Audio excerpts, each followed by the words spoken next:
Jamaican youth are once again outside the Jamaica Conference Center where they're having the meetings to determine the regulations for deep sea mining.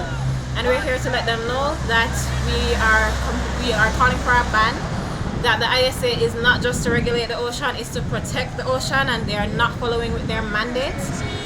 We care about our planet and our future as young people, and we need our oceans for the air that we breathe and for climate regulations. Right now we're in the midst of climate disaster, and we don't want to see it get worse for our people and for people all around the world, including the people of the Pacific Island, that they're planning to mine.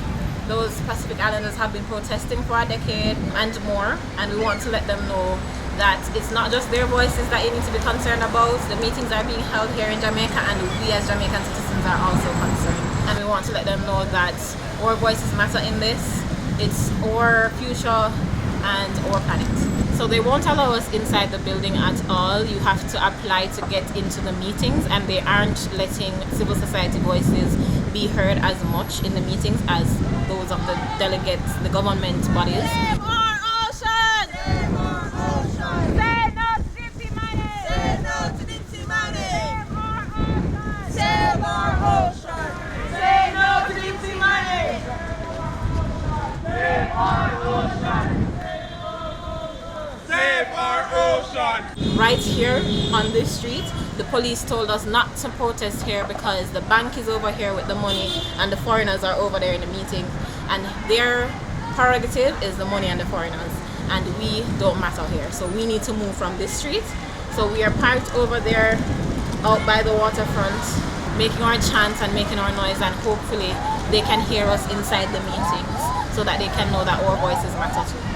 The deep sea mining is set to go ahead in July because of a 2-year rule that was triggered. So if it goes ahead in July, this is with or without proper regulations, and even the regulations that they're deciding now is not enough because there isn't enough data to make those regulations. How can you preserve the environment without information on what that environment is? How can you go into a new unexplored environment and make the regulations enough to consider what's there if you don't know what's there? To the Jamaican government, I want you to be more concerned about your people and your climate and your environment, because we cannot have a Jamaica without our land, or oceans, or seas, everything. It's all a part of who we are. I want you also to look towards a new industry of recycling industry and be the leaders of the world in that. Right now in Jamaica, all we have are dumps, and there's a lot of e-waste that is already there that can be mined. So instead of investing millions and billions into mining the ocean, let's invest into mining our junk. I would say to the delegates that our future is in your hands and our voices matter as well, and we want you to vote no. Call for a moratorium on deep sea mining, call for a ban, because there is no reason to rush. We need more data. We don't need to go into the ocean.